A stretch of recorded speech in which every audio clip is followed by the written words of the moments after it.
Good afternoon all. Hypnotic sedative आप लोगों ने पढ़ लिया है क्या? ये hypnotic sedative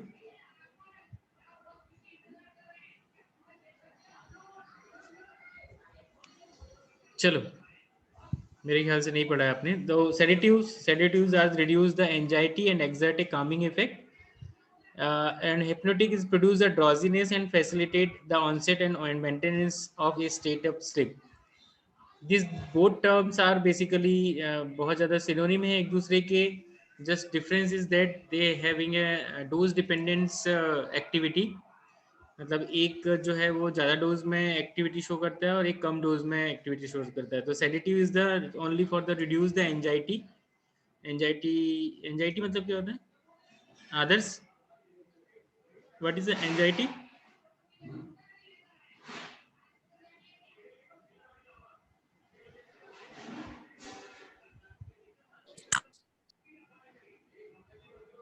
what is anxiety? आवाज आ रही है मेरी?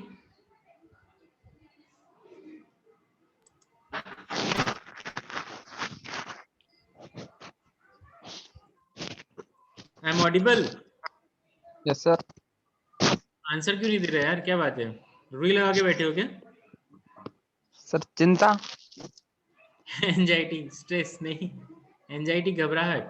ठीक है, हाँ सर वही तो. एक्सर्ट ए कामिंग सर आवाज इफेक्ट. सर क्या? नेटवर्क इशू था सर. चलो कोई बात सर नहीं. नेटवर्क इशू था, आवाज. Agree. So sedative is a reduced anxiety and exert a calming effect, whereas a hypnotic causing the onset of sleep. ठीक है.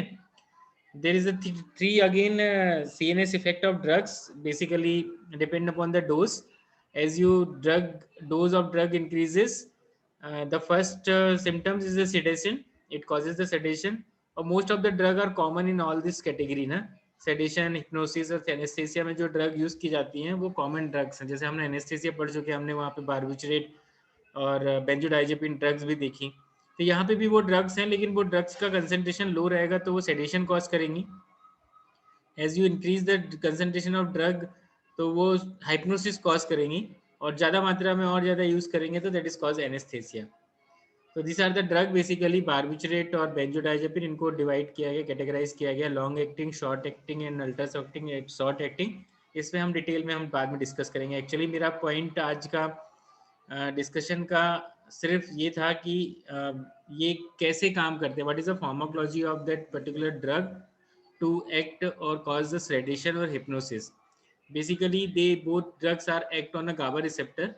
तो गावा रिसेप्टर के बारे में ऑलरेडी हम डिस्कस कर चुके हैं. दे हैविंग 5 सब यूनिट्स अरेंज्ड इन 6 डिफरेंट मतलब उसमें मेम्ब्रेन हेलिकल स्ट्रक्चर के अंदर है, और ये इंटर मेम्ब्रेनल स्ट्रक्चर है.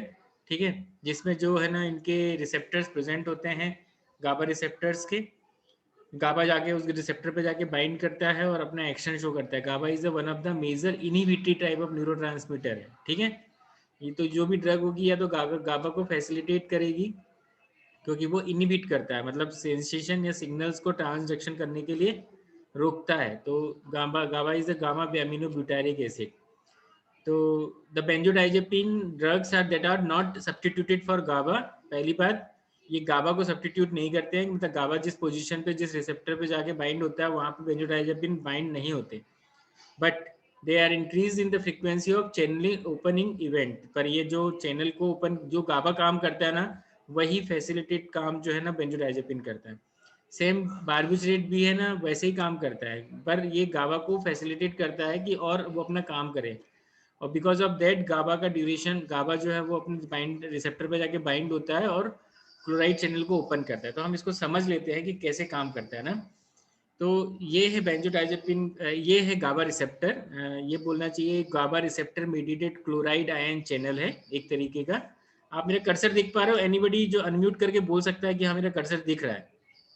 यस सर देख रहे हैं. ठीक है, तो इसलिए को मैं कर्सर मैं बता रहा हूँ आपको. ये ट्रांस मेम्ब्रेन है, मतलब सेल मेम्ब्रेन है.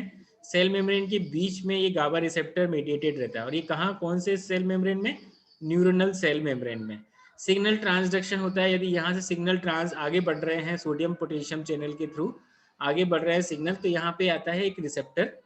यदि ये रिसेप्टर जैसा मैंने बोला क्लोज रहेगा तो ये सिग्नल्स जो है वो आगे की तरफ बढ़ जाएंगे, है ना। जैसे पुल मैंने आपको पहले भी डिस्कस किया था, यदि एक पुल सिस्टम है, यदि पुल बंद रहेगा, क्लोज कंडीशन में है, तो आसानी से सिग्नल एक जगह से दूसरी जगह पे जा सकते हैं।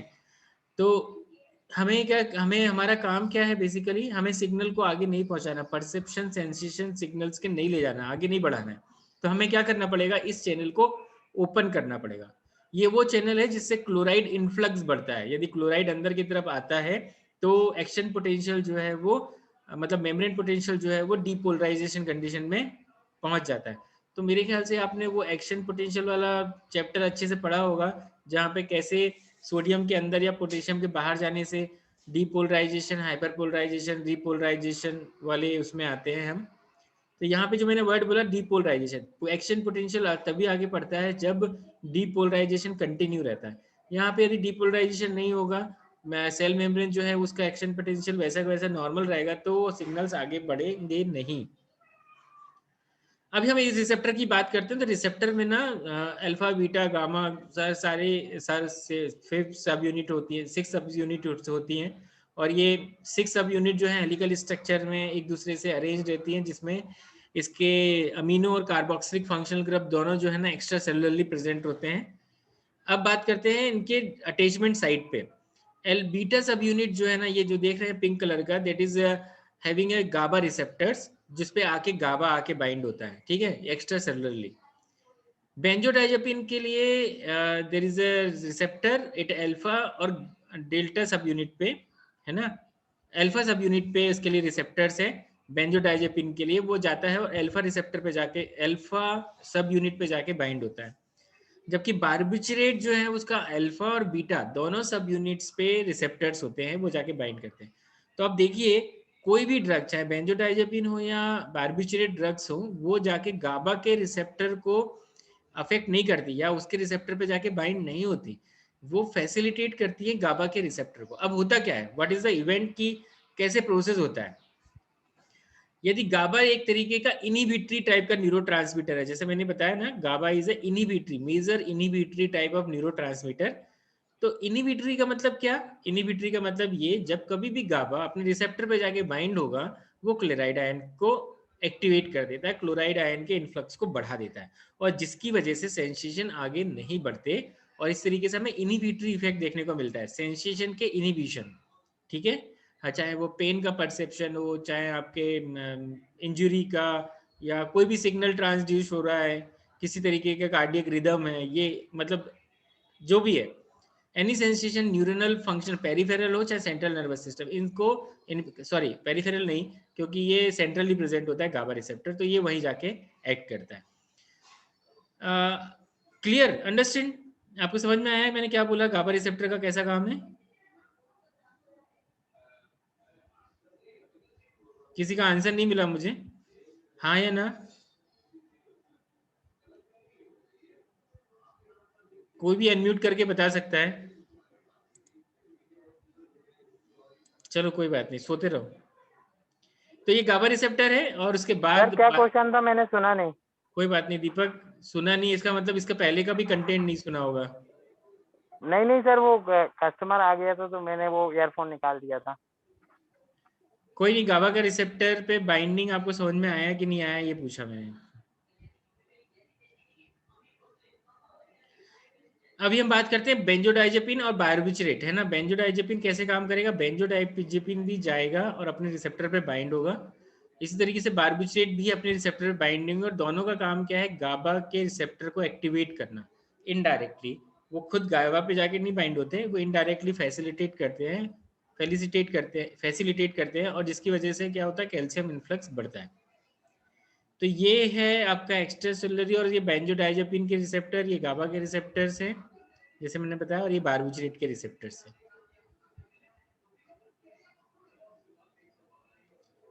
तो ये जैसे मैंने आपको पुल सिस्टम बताया था, सिग्नल्स यहाँ से आगे चलते हैं पोस्ट सिनेप्टिक न्यूरॉन्स मेम्ब्रेन में, और यदि गाबा यहाँ पे बाइंड नहीं है, ठीक है, गाबा रिसेप्टर यदि बाइंड नहीं है, मतलब रिंग आपका जो चैनल है, क्लोराइड आयन चैनल जो है वो क्लोज कंडीशन में, और क्लोज कंडीशन में क्या होगा, आपका सिग्नल आगे की तरफ बढ़ जाएंगे, प्लस चार्ज आगे की तरफ बढ़ते गए, ठीक है, क्योंकि क्लोराइड आयन क्लोज है।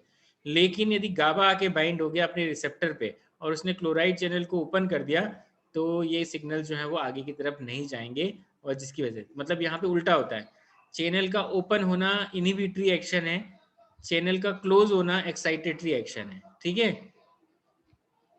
तो this is a step wise reaction कि किस तरीके से होता है मैकेनिज्म। क्लोराइड आयन आपके इस यहाँ से पोर्स में से अंदर होना है, लेकिन गाबा रिसेप्टर के बाइंड होने के बाद ही क्लोराइड आयन अंदर की तरफ आता है। क्या अंतर है बारबिचरेट और बेंजोडाइजेपिन में? Barbiturate are enhancing the binding of GABA to the GABA A receptor. Same, benzodiazepine has also enhanced the binding of GABA to GABA A receptors. Only alpha, that is a barbiturate shows the prolonging duration of action. Having only alpha and beta, not gamma, subunits are required for barbiturate action. मतलब इसके barbiturate के जो receptors है वो alpha और beta subunit में present रहते हैं. They having a narrow therapeutic index, मतलब ब्रॉड थेरेपेटिक इंडेक्स और नैरो थेरेपेटिक इंडेक्स का मतलब ये है कि वो कम डोज में अच्छा इफेक्ट देते हैं बारबिचरेट्स, है ना, ब्रॉड मतलब ज्यादा। In small dose barbiturate increase the reaction to painful stimuli, मतलब यदि कम डोज में ही बारबिचरेट जो है वो उसका एक्शन देखने को मिलता है यदि पेनफुल स्टिमुलाइज है उनको ब्लॉक करने में। Hence they can not be relied on a produce sedation और sleep in the presence of even moderate pain, ठीक है। तो बारबिचरेट जो ड्रग है मॉडरेट टू पेन में भी यदि दिए जाए तो सेडेशन कॉज नहीं करते। Benzodiazepine are having increasing the frequency of GABA receptor to binding that site. Unlike barbiturate, benzodiazepine do not activate GABA A receptor directly. As usual, benzodiazepine के खुद के receptors होते हैं। Now, effect barbiturates के, barbiturates causing effect on a directly on a CNS, basically cause sedation, relief of anxiety, amencia नींद ना आना, hypnosia मतलब नींद जैसा लगना, anesthesia, coma, respiratory depression, and steeper dose response relationship than the benzodiazepine. Depression of CNS, barbiturate causes the depression of CNS at low dose. The barbiturate produces the sedation, calming effect, and reduce the excitement. Also, it reduces the respiratory depression. Barbiturate suppress the hypoxia and chemoreceptor response to carbon dioxide, and overdoses is followed by the respiratory depression and death. Enzyme barbiturate जो है वो cytochrome P450 microsomal enzyme को liver में activate करता है अधिकतर। Therapeutic use जैसे मैंने बताया एनेस्थेसिया में यूज किया जाता है इसको, हमने देखा था ड्रग थायोपेंटल है, मिथोएक्सिटाल जो ड्रग है वो एनेस्थेसिया में काम करती है। एंटी एंजाइटी ड्रग्स हैं एक्चुअली, ये काम एंड रिलीफ प्रोड्यूस करती हैं और हमें इंसोमिनिया से भी आराम मिलता है इस ड्रग के साथ में। एंटी कन्वर्जन में भी हमने देखा था बारबिचरेट कैटेगरी को, और इसमें फेनोबार्बिटाल और मेफाबार्बिटाल जो है ना वो यूज किए जाते हैं tonic clonic seizure, status epilepticus and eclampsia के अंदर। Phenobarbital has been also regarded as a drug of choice to treatment of young children with recurrent febrile seizures. तो ये सीजर्स में बहुत यूज किए गए जाते हैं। कुछ एडवर्स इफेक्ट है इनके, we are not going to for pharmacology more in that in condition. हमको तो बेसिकली हमें केमिस्ट्री पॉइंट ऑफ व्यू से डिस्कस करना है तो हम वही ज़्यादा डिस्कस करेंगे। ये कुछ एडवर्स इफेक्ट है, यदि आप कंटिन्यू बारबिचरेट्स को यूज करते हैं तो हमें साइड इफेक्ट देखने को मिलेंगे, दैट इज हम एडिक्टेड हो जाएंगे अधिकतर time. We always be in a drowsy condition, nausea, vertigo, चक्कर आना, ट्रेमर, और एंजाइम इंडक्शन की वजह से साइटोक्रोम P450 भी एक्टिवेट हो जाता है। Now comes on benzodiazepine. Benzodiazepine category जो है वो 3 तरीके से डिवाइड की गई है, long acting, intermediate acting and short acting. कुछ ड्रग जो है वो लंबे समय तक यानी कि 1 से 3 दिन तक हमें इफेक्ट देती हैं, है ना, जैसे क्लोराजिपेट, डाइजीपाम, फ्लूराजिपाम, क्वाजिपाम। कुछ इंटरमीडिएट एक्टिंग है जो 10 से 20 घंटे के लिए यूज की जाती है, जैसे अल्प्राजुलाम, एस्टाजुलाम, लोराजिपाम। और कुछ शॉर्ट एक्टिंग है जो कि 3 to 8 आवर्स है। ये सारे ड्यूरेशन ऑफ एक्शन के हिसाब से बेंजोडाइजेपिन को यूज किया गया है, बताया गया। हालांकि आप बेंजोडाइजेपिन का डोज यदि आप बढ़ाओगे तो सेडेशन से हमें हिप्नोसिस देखने को मिल सकता है, सॉरी हाँ हिप्नोसिस देखने को मिलता है। But the drug do not cause a true general anesthetic because awareness usually persists and immobility sufficient to allow the surgery cannot be achieved during using of this benzodiazepine drug. तो in the EEG, effect on EEG and sleep stage, benzodiazepine decreases the sleep latency, decrease the number of awakeningness, decreasing time spent in stage of 0, 1, 3 and 4 hours, 4 stage, decreasing the time spent in REM sleep and increase the total sleep time. ये कुछ drugs हैं और इसके बारे में हम discuss करेंगे. एक और चीज है जो हम बताना चाहूँगा, दैट इज अ मेलाटोनिन कंजेनर. आज की डेट में सेडेटर, सेडेशन और हिप्नोसिस में यूज़ किए जाते हैं. हालांकि इनका मैकेनिज्म ऑफ एक्शन थोड़ा सा अलग है, गाबा के मेडिएटेड नहीं है, क्योंकि ये वो ड्रग्स हैं जो कि मेलाटोनिन रिसेप्टर पे ही जाके बाइंड होती हैं.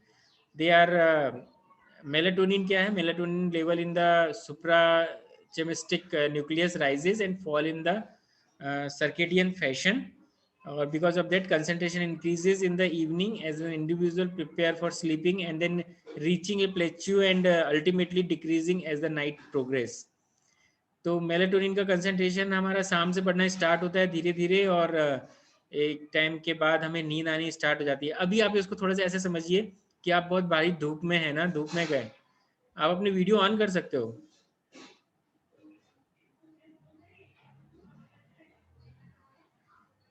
ओके, तो यदि आप धूप में गए हैं और धूप से लौट के वापस आप घर पे आते हैं, छाव में आते हैं, तो आपको थोड़ा सा ना ड्रॉजीनेस जैसा लगेगा, नींद जैसा आएगा.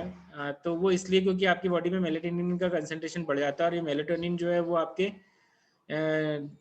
GPCR सिस्टम में जाके आपको स्लिप कॉज करते हैं. तो ये MT1 और M2 टाइप के 2 रिसेप्टर्स होते हैं मेलाटोनिन के, और यही जो है वो आपको नींद लाने के लिए रिस्पॉन्सिबल है. तो this melatonin when bind to the MT1 receptor, it promote the onset of sleep, और whenever the melatonin bind to the M2 receptor, shifted the timing of the circadian system.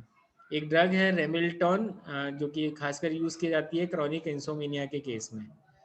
So this is all about the एक general mechanism, general phenomena and general category of drug जो कि sedative hypnotic की तरह use करते हैं, वो मेरे को डिस्कस करना था आपसे